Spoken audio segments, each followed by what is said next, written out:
محترم برادران اہل طریقت و اہل محبت و وابستگان آستان عالیہ قادریہ بدایوں شریف، السلام علیکم ورحمۃ اللہ وبرکاتہ۔ محترم حضرات، جتنا بڑا صدمہ اور جتنا بڑا سانحہ ابھی گزرا ہے کہ ہم نے اپنے پیر و مرشد کو عالم فانی سے عالم جاویدانی کی طرف جاتے ہوئے دیکھا، اور اس صدمے کو ہمیں برداشت کرنا پڑا۔ یہ اللہ تعالیٰ کا دستور ہے کہ جو بھی پیدا ہوا اس کو بالآخر موت ہے، اس کو واپس لوٹ کر خدا کی بارگاہ میں حاضر ہونا ہے۔ کل نفس ذائقۃ الموت، جو بھی بشر اس دنیا میں آیا ہے اس کو موت کا مزہ چکھنا ہے۔ اس کے کل نفس ذائقۃ الموت کے تحت حضرت کو بھی اللہ کی بارگاہ میں حاضر ہونا پڑا، اور ہم کو یہ صدمہ برداشت کرنا پڑا۔ تو یہ فطری تقاضے ہے جس کے لیے انسان کو برداشت کرنا چاہیے، صبر کرنا چاہیے۔ اور ہمارے پیر و مرشد حضور تاجدار اہل سنت علیہ الرحمت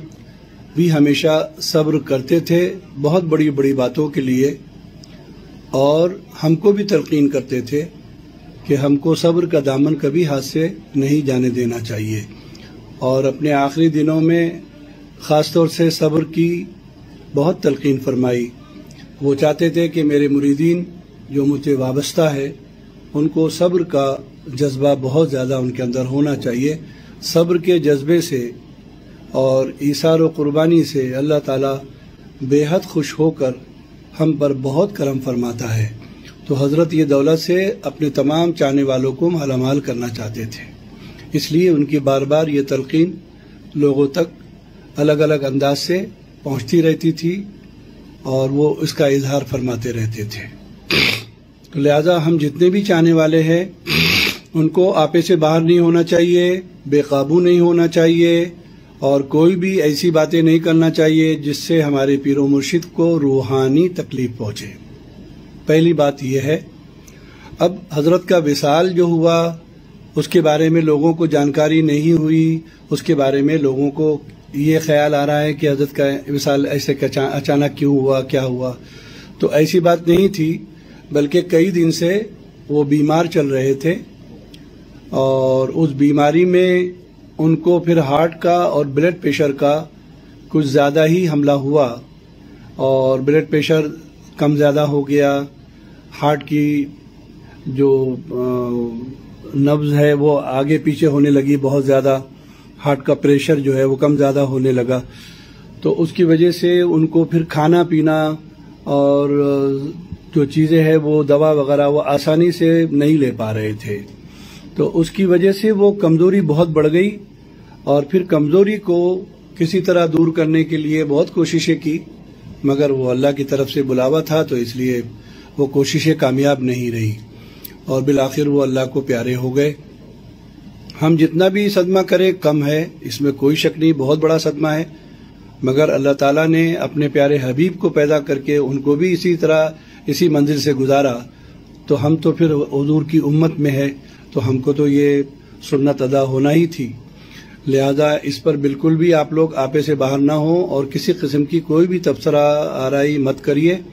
یہ خانقاہ کے طرف سے آپ کے لیے ہدایت ہے۔ اور دوسری ہدایت یہ ہے کہ ابھی آپ لوگ جیسے جیسے لوگوں کو انتقال کی خبر ملی بے چین ہو کر وہاں سے نکلنے کی کوشش کر رہے تھے، لیکن اب چونکہ نارمل حالات نہیں ہے تو اس لیے ہم لوگوں کو لاک ڈاؤن کا اور حکومت کی طرف سے جو پابندیاں عائد کی ہوئی ہے اس کا خیال رکھتے ہوئے ہم کو کوئی بھی فیصلہ کرنا چاہیے۔ ایسا کوئی فیصلہ کرنا جس میں ہم کسی زحمت کے اور پریشانی کے شکار ہوں، تو یہ خانقاہ والے کبھی بھی پسند نہیں کریں گے کہ ان کے چاہنے والوں کو کسی پریشانی اور تکلیف میں دیکھے۔ لہذا آپ لوگ ابھی کوئی بھی اگر یہاں بدایوں شریف کا سفر کرنے کا ارادہ رکھتے ہیں تو برائے مہربانی ابھی آپ بدایوں شریف آنے کا ارادہ ملتوی کر دیجئے، چاہے وہ بائی روڈ ہو، بائی ٹرین ہو یا بائی ایئر ہو، چونکہ حکومت کے فیصلے بدلتے رہتے ہیں۔ ابھی اور کوئی سخت قانون اگر نافذ ہو گیا، پورے ملک کا لاک ڈاؤن کا فیصلہ ہو گیا، تو ایسی صورت میں جو جہاں ہوگا وہ اس کو وہیں رہنا پڑے گا، تو بہت زحمت ہو جائے گی. لوگ اپنے گھروں سے کہیں بھی پھنس سکتے ہیں، راستے میں کہیں پھنس سکتے ہیں، یا بدایوں میں پھنس جائیں گے، یا کہیں بھی پھنس جائیں گے. تو اس سے بچنے کے لیے ضروری ہے کہ آپ لوگ ابھی اپنے اپنے گھروں سے نہ نکلیں جب تک کہ یہ کووڈ کا پوری طرح سے خاتمہ نہ ہو جائے اور حکومت کی طرف سے پوری آسانیاں اور سہولتیں نہ فراہم ہو جائے. اس وقت تک سفر کے لیے آپ لوگ بالکل اپنے آپ کو آمادہ نہ کریں. جن کسی نے بھی ارادہ بنا لیا ہے وہ اپنے ارادے کو ختم کر لیں، اور کوئی بھی اب آگے سے ارادہ نہ بنائے اور نہ سفر کریں. ہماری سب کو یہ گزارش ہے. اور تیسری بات یہ ہے کہ الحمدللہ حضور تاجدار اہل سنت، فخر قادریت، محبوب غوث اعظم حضور سیدنا پیر و مرشد عبدالحمید محمد سالم القادری رحمت اللہ علیہ ورضی اللہ عنہ کی جانشینی کا بھی تقرر ہو گیا، اور ان کی جانشینی کے لیے انہی کی خوشی اور حکم کے مطابق ان کے دوسرے صاحبزادے حضرت خطیب ہندوستان علامہ عبدالغنی محمد عطیف میاں قادری مد ظلہ العالی ودامت برکاتہم القدسیہ کا انتخاب ہو گیا، اور الحمدللہ ان کو رسم سجادگی بھی ان کی ادا ہوئی، جس کا آپ لوگوں نے مختلف ذرائع سے ان کی تصویریں وغیرہ شاید دیکھی ہوگی. الحمدللہ اب ہمارے پیر و مرشد حضور سالم میاں کی جگہ پر اب حضرت عطیف میاں قادری ہمارے پیر و مرشد رہیں گے،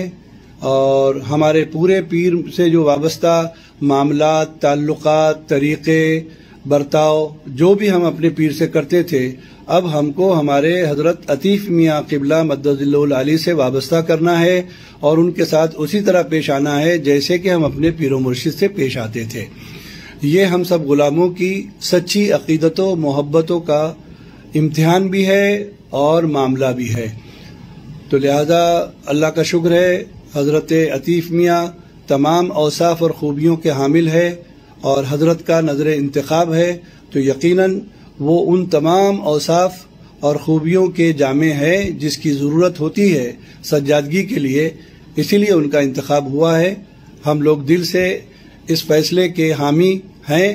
اور ان کی طرف ہم اپنے پیر و مرشد کی طرح ان کی طرف نظر کریں گے انشاءاللہ، اور ان سے اکتساب فیض کرتے رہیں گے. تو یہ گزارش تھی. تو لہذا کوئی بھی اگر آنے والے آتے ہیں باہر سے تو ان کو مدرسے کا دروازہ بھی بند ملے گا اور درگاہ شریف کا دروازہ بھی بند ملے گا، تو ان کو زحمت ہو جائے گی. اس لیے آپ لوگ اس بات کا بہت خیال رکھیے اور کوئی بھی سفر نہ کرے. اللہ حافظ، فی امان اللہ.